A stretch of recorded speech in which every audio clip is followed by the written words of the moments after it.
Welcome to another episode of Something Rhymes with Purple.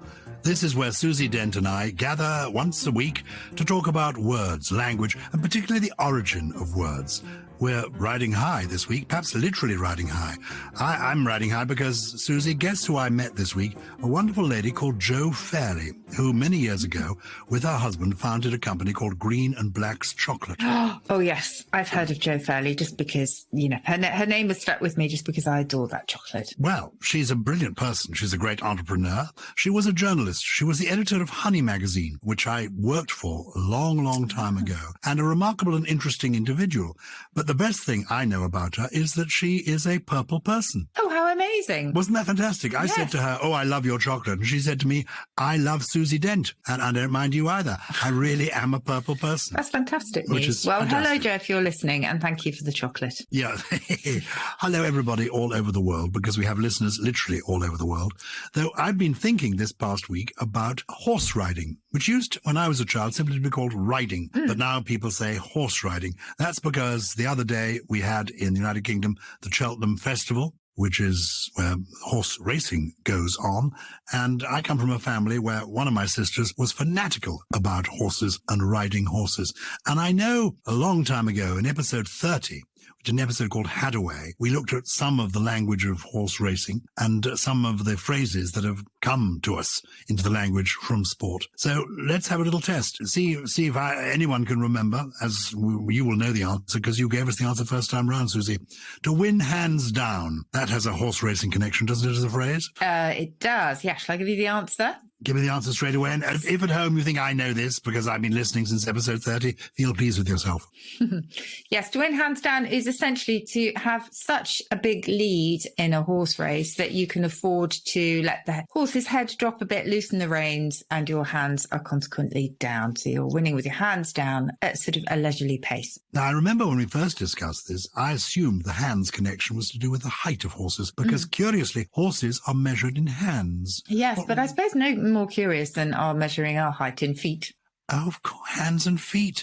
It's the same sort of thing. Is that the idea? Yeah, I mean, calculations were so often done by parts of the body. So if you think about in the number world, we talk about digits, and a digitus was a finger, of course. And we talk about dates as well when we're calculating time. And a date goes back again, ultimately, to dactylis, which again were the sort of the fingers. So lots and lots of connections to very simple, basic measurements. A mile was a mila, or 1,000 paces by a Roman soldier. So if you look back in the history of calculation, it's all actually quite simple. have you ever ridden a horse? I did used to go horse riding, and it was my Saturday pursuit at a local pony club. And I used to sometimes go and muck out the horses. And, I had my own little groom tack box, which was lovely and had all the, the curry comb and the brushes, etc. in them. But I used to unfortunately ride a little pony. It was a bit like a Thelwell pony. If anyone's old enough to remember the Thelwell ponies, I used sort of quite tubby and squat. And Tic Tac, my little pony, loved rolling in the sawdust. So no sooner had I climbed aboard that he would decide to start to roll, and I had to get off as quickly as I could. So it was all a bit risky.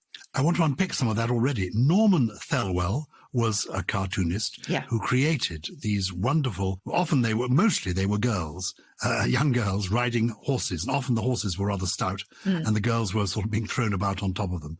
They were delightful cartoons. I knew him. In fact, I've got a Thelwell cartoon that he kindly gave me many years ago. You mentioned tack. We'll get to that. Yeah, we'll get to that because I think we're going to talk about vocabulary of horse riding today, aren't we? We have one more test for the purple people. How about looking a gift horse in the mouth? Do you remember this, Gyles? Oh, I remember the phrase, to look a gift horse in the mouth. What's it about? Well, say you had an amazing opportunity come your way and you were thinking, not sure. I would say to you, don't look a gift horse in the mouth. In other words, don't just give up on a very easy opportunity. It's very obvious that you should be doing this. So don't look a gift horse in the mouth actually has more or less a literal beginning, because horses were once gifts by courtiers, sometimes to monarchs, etc., and vice versa. And you can tell a horse's age, if you're very clever and probably a vet, by looking into its mouth and looking at the shape of the teeth, because as a horse ages, is, I think the teeth project forward a little bit, and also the sort of recession of the gum. So you can tell the age of a horse by looking into its mouth if you are qualified, and it would be extremely rude to be gifted a horse and then to start assessing its value by looking into its mouth and seeing how old it was. So it really once was just be grateful for what you have, essentially.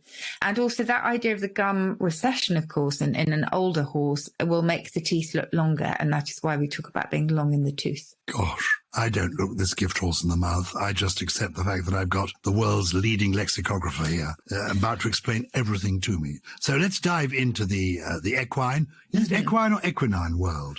Equine, yes. That simply goes back to the Latin equus, meaning a horse. Ah, and of course the title of a well-known play, Equus. Yes, absolutely. Equus means horse. It does. Equine means to do with horses. Yeah, equine or equestrian, they both go back to the same root. And equine, equestrian, that is Latin for horse. And horse, what is horse? Where does that come from? Horse is, gosh, it's interesting. It's an ancient word, and it probably always did designate that animal, but it's got relatives in most Northern European languages. So we're not completely sure, because we're talking about a sort of reconstructed language. It's that old, but it may share the same root as currere in Latin, which meant to run, which of course also gave us course, as in a race course.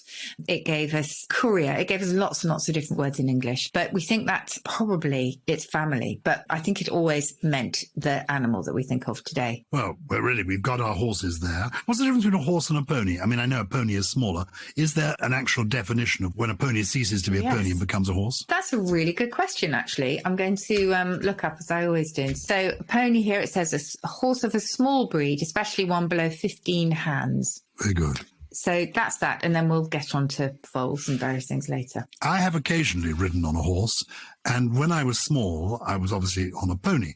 And as I got a bit bigger, I was put onto a horse by my sister, and I found it terrifying. I was so high up. It seemed to be a long way to the ground. I didn't really much enjoy it, though I did once go pony trekking in Iceland, and I found that quite exhilarating. I've forgotten about that. Anyway, we've dipped our toe into these equine idioms. Let's have a look at a few more. Saddle. I mean, I'm saddled with something.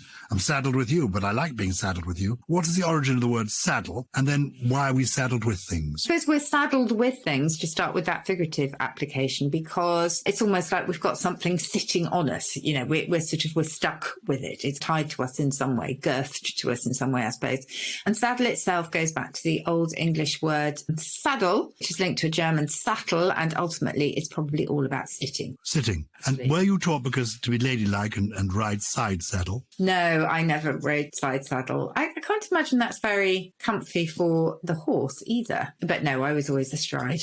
No, I don't know if it's comfy. I imagine it would twist your back a bit, wouldn't it? Anyway. Yes. So that's saddled with, it's obvious. Yeah. Giving somebody free rein, is that connected with the horse world? Well, yes. I mean, I suppose it's linked in a way to that idea of winning hands down. If you give a horse free rein, you loosen the reins, which I always think is a really nice thing to do. There's nothing worse, I always think, than seeing someone ride with the horse's neck pulled right up and it's foaming at its bit. I think that's just horrible. But horses themselves, I just find the most magnificent creatures in the world. And I think some of them at least enjoy racing. I mean, yeah, that's always what people say, isn't it? They might well do. But I've met quite a few jockeys in my time. I'm famous for doing some name dropping. Have I told you about my day with Frankie Dettori before now?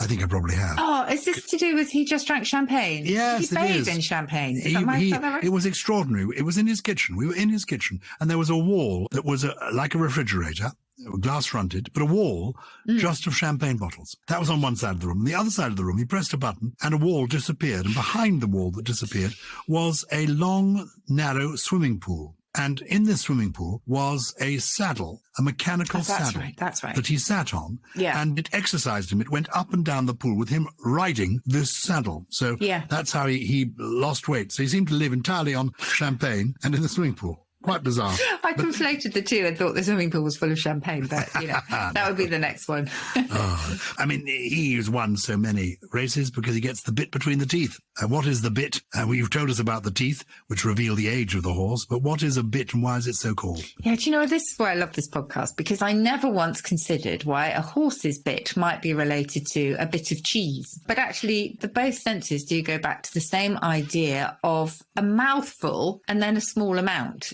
So the mouthful obviously then explains the horse's sense. So a bit between the teeth, it's that bit of, the bar that kind of fits between a horse's teeth, which is attached to the reins. Again, it all sounds very cruel, doesn't it? But that mouthful then translated into a little bit of something. So if you have a bit of cheese, you are having a small mouthful. Very good. I like that. And, well, let's talk about tack. You mentioned tack before. That's another piece of kit to do with horse riding. What is the tack? The tack is short for tackle, simply. So tackle, as in, might talk about a ship's tackle. We're not talking about necessarily tackling a problem as a verb, but in a noun sense, this is all about equipment, essentially. And in fact, when you do tackle something, you take hold of it and you probably do then apply to a specific task, just as that equipment might. But originally, tackle was a ship's equipment rather than a horse. But there's so many accoutrements that go with them. Did I hear right that your pony was called, this is years before TikTok, Tic Tac? Tic Tac, yes, like the sweets.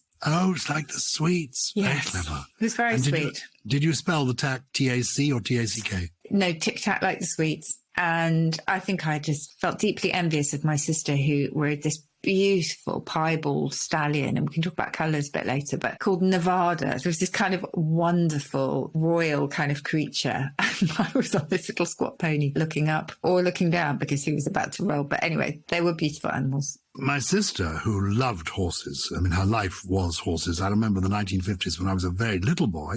She had real horses that she would groom, but she also had toy horses, which had real, or seemed to be like real hair. Hobby horses. No, they were the ones. No, she didn't ride them. They were model horses. They were about 12 inches high, a foot high, and she really cared for them. But it was quite distressing to her because I, at that stage, was going to the French Lycée in London. It's a school that's now called the Lycée Français Charles de Gaulle, but in my day it was simply called the Lycée Français de Londres. And as I recall, on a Wednesday we used to have horse for lunch. Because in those days, I don't know if it still happens, a horse was quite a popular dish in France. And you could go to butchers that were horse butchers. And rather, as you go to a barber shop today, you still see outside the barber shop the barber's pole that I know you've told us about in other episodes.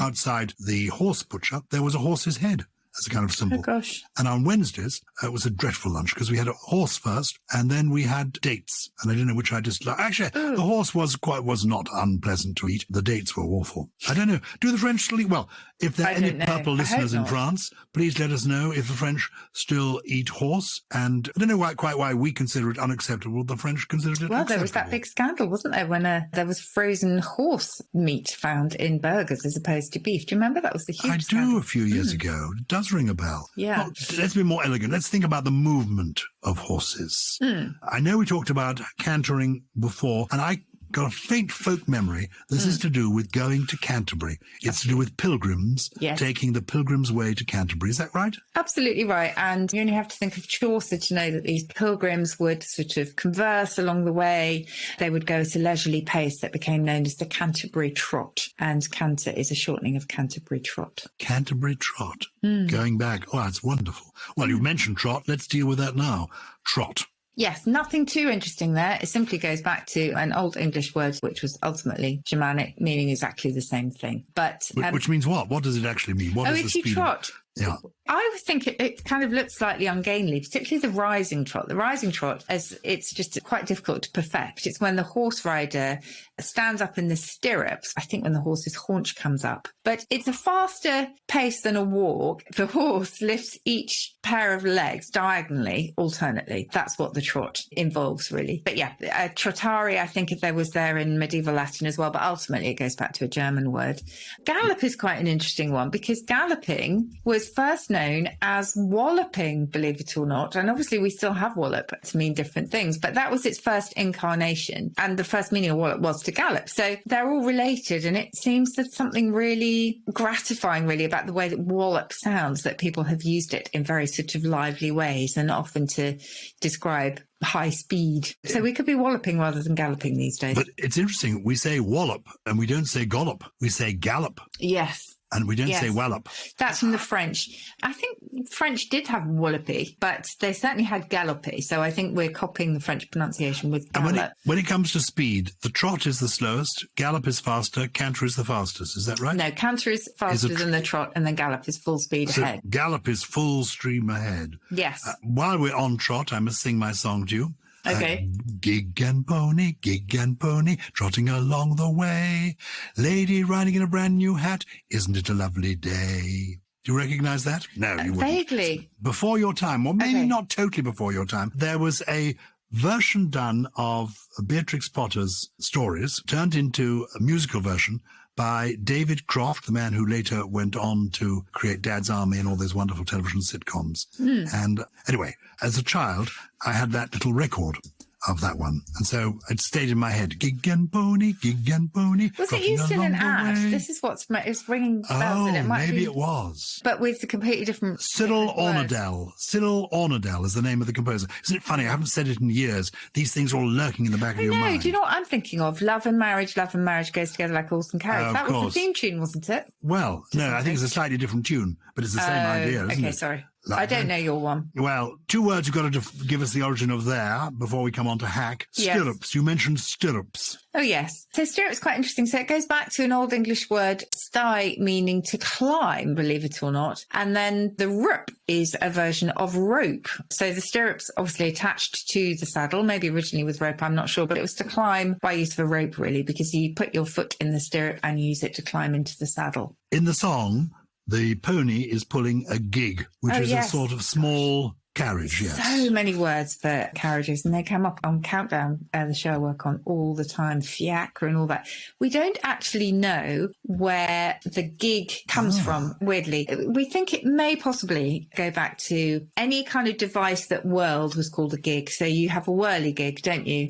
And there was, for a while, a use of the word gig to mean a flighty girl, so slightly sexist word for any girl who's thought to be quite sort of dizzy and giddy. So it may be related to that, but we're not completely sure. And we've never found out where, if you're gigging, if you're in a band, we just don't know where that comes from. Oh, so your last gig, meaning your last performance, when you were last booked to perform, nobody knows how that links, we whether don't it links? know. 1920s is as much as we know for that, but the work still goes on. I wonder if it is to do with the merry-go-round. Possibly. We all feel like we're on one, don't we? Well, we do, but we don't regard this as hack work. Hack, no. I know we touched on before. Yes, but we people have. do go for a hack with their horses, don't they? Why do they do that? Okay, so obviously there's lots and lots of different senses of hack. So to hack can mean to sort of slice or chop into pieces. You will still have haché in French, meaning minced.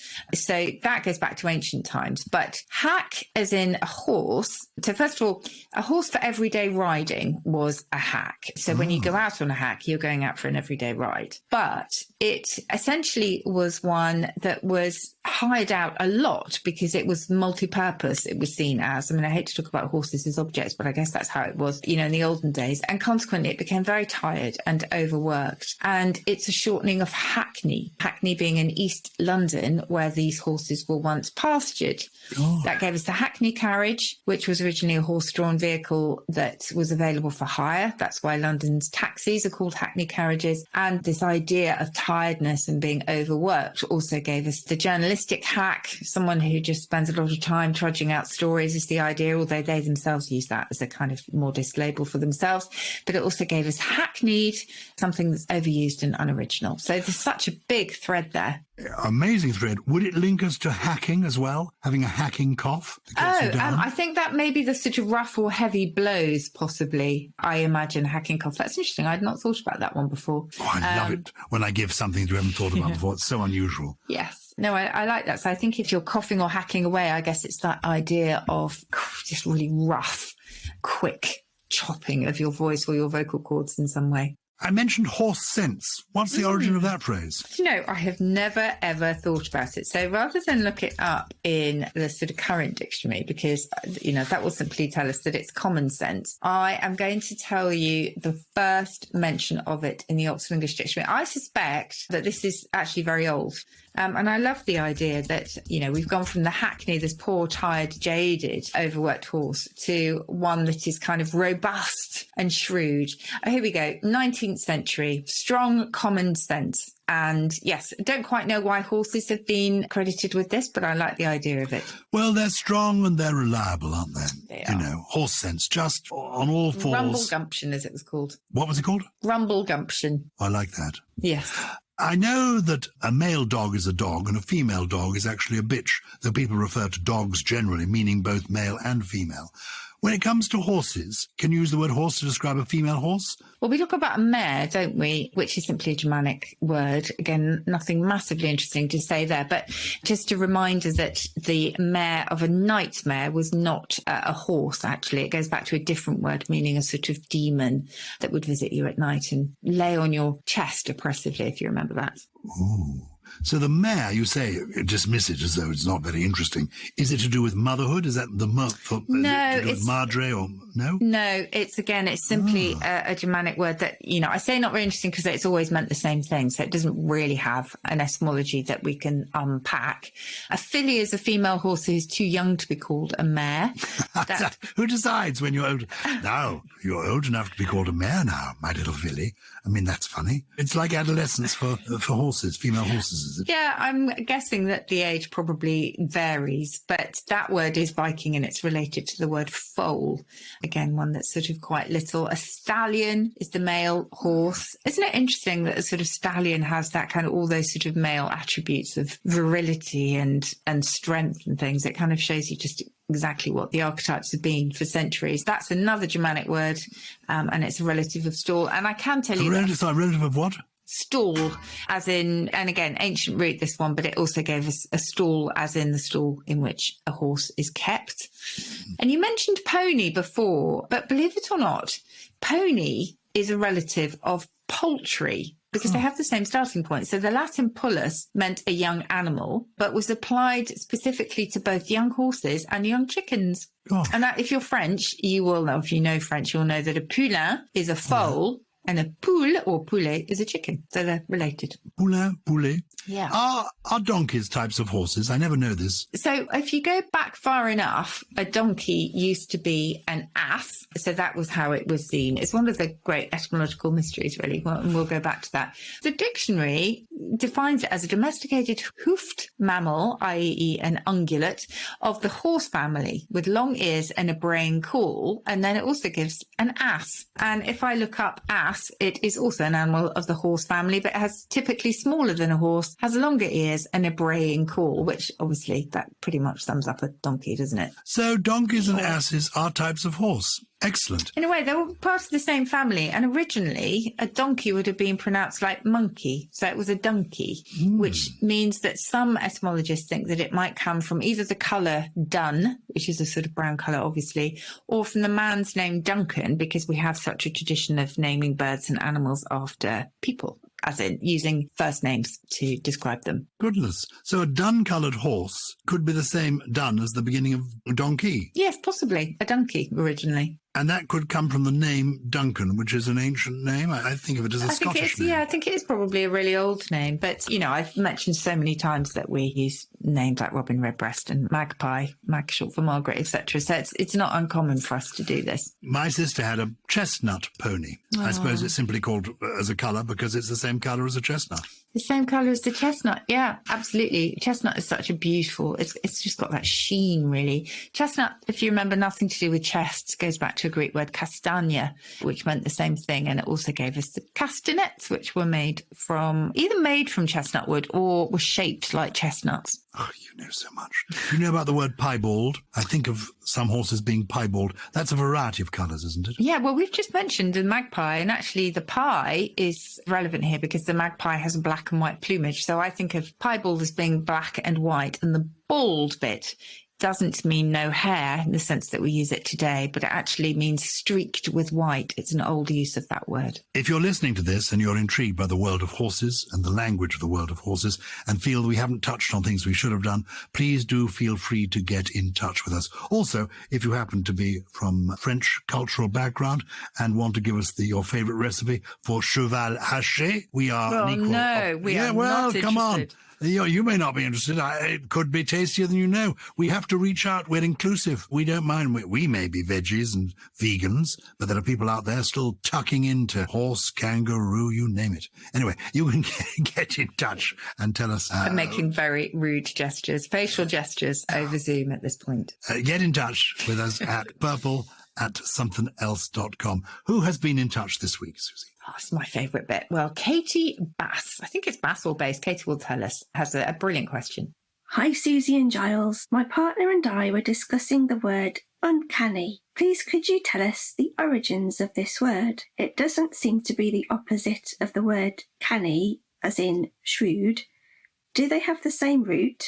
Best wishes, Katie. This is a great question, particularly because I've often mentioned the Uncanny podcast, just to give a hat tip to one that I love, which is a great one about spooks and ghouls and ghosts. And it's a great one to listen to at night time.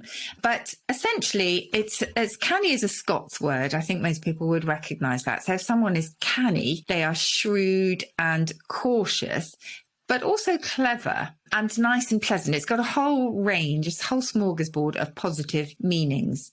Uncanny means not nice or pleasant, really, but it's always had these overtones of the occult. And originally it implied something that was positively evil. But in the 19th century, it left Scotland and it developed our modern meaning of being mysterious or weird or strange. There's also the sort of, at its heart, I like to think canny has got knowledge behind it. And of course, if something is uncanny, we can't actually grasp it with our mind. Intriguing. Well done. Our next inquiry comes from John Gow. John. Hi, Susie and Gyles. My name is John, originally from Northumberland, but now living in the mountains of Andalusia in southern Spain. Love the podcast, and you both regularly accompany me and my dog Pancho on our hikes through the wilderness.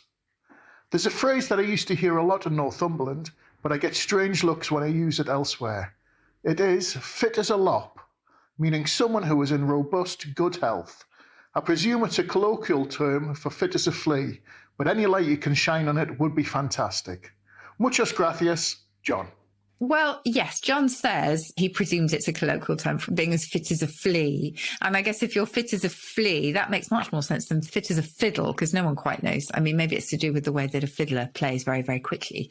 But you can imagine the fleas kind of jumping about. And so you'd have to be very fit to achieve that level of energy. But originally, if you go back over a millennium, a lop was a spider. And it actually goes back to the Vikings and their language of Old Norse, hloppa, which meant to leap. And so over time, you don't really imagine spiders leaping. Any arachnophobe would positively balk at the idea of that. So the flea came into the picture because it's a much more familiar comparison. And so if you are as fit as a lop, then you are leaping about athletically, just like a flea. Very ingenious there. Good. Well, if you have a query for Susie, do let us know. You just get in touch with us. It's purple@somethingelse.com. I've got a query for you, Susie. Okay. What are your 3 words this week? Well, we've been talking horses, haven't we? And we mentioned the word bay-coloured. So one of my favourite insults, actually, is going to be my first one. It's a bayard, B-A-Y-A-R-D, originally a French word. And actually, bayard was a bay-coloured horse in medieval romance. And in some of the stories, this horse was blind. So bayard eventually acquired this metaphorical meaning of blind recklessness, or, as they wonderfully define it in the dictionary, a bayard is someone who has all the self-confidence of ignorance. It's just brilliant. A bayard. A bayard. I've just mentioned a spider and the lop. There was another word for a spider very, very long time ago, an attercop. A-T-T-E-R-C-O-P, which actually, and again, apologies to anyone who's scared of spiders, it means poison head. But through a process in English called metonymy, where one thing comes to represent something bigger, so you focus on one specific part of a subject and it becomes the sort of overall designator for that whole thing. It explains why we have a cobweb, because, you know, literally that would be a web made by the head, but actually it refers back to the spider because an attercop became a word for a spider itself. Attercop. And the third one, Gyles, is a Grimthorpe. Any idea what a Grimthorpe is? Oh, I don't know. It's a character in a film starring Norman Wisdom. There was Oh, really? Well, no, I think it was Mr. It sounds like it, doesn't it? It does sound like Grimthorpe, Mr. Grimthorpe. I've got that quite wrong, but it does sound like a northern word, Grimthorpe. Well, it was the name of Sir Edmund Becket, he was the first Lord Grimthorpe. We're talking 19th century here. And his restoration of St. Albans Cathedral apparently aroused huge criticism and controversy. And as a result, to Grimthorpe a building is to restore it with lavish expenditure but no taste. Isn't that brilliant? That's a very useful word. It is, isn't it? To Grimthorpe. I think King Charles would like that one. He definitely would. To Grimthorpe. Yeah. Well, there you are. And what are those words called that are named after people? They are... Eponyms. Eponyms. Yes. So he has become, Lord Grimthorpe has become an eponym. He did, although very rarely used, but I think we should bring it back into... These words you usage. introduce us to are very rarely used. And I have to say, Joe Fairley and I, the chocolate person and I, talking about you, she went to see your show, by the way, and loved your show. Oh, did she? Oh, amazing. Yeah, really thought you were fantastic. But she said, apart from scurryfunge, she really can't remember any of the words, you know. Maybe we should come up with a range of chocolate, Joe, that has one of these obsolete words on it. Oh, words that are good enough to eat. Yes. Yes. That's yes, words good enough very to eat. good. I love that. Do you have a poem for us today? I got a poem, and we were being playful earlier when I was talking about enjoying cheval haché. I don't eat meat. I certainly don't eat horse meat, but there are people who do. We accept that. And even there are people who mention spiders. I know there are parts of the world where spiders dunked in chocolate are apparently considered a delicacy. Oh, good grief. That's not my style. I love animals. I love wild animals. And I know I've read a poem before from a little book called Words from the Wild by Mark Graham. And there's one poem in this. It's about monkeys, wild monkeys. And it makes me smile. See if it makes you smile. Because obviously this is a book about wild animals that you can now go and see on safari. Don't shoot them, except with your camera. Yeah. But even the photographers can be a bit irritating to the monkeys now and again. This is a poem as though it were written by a monkey. Photographers are serious and often quite uptight. I love to pop up in their zoom and give them such a fright. Best of all, the close-ups, though, above them in a tree, when, as they focus on my face, I sprinkle them with wee. The perfect revenge. Yeah, ultimately.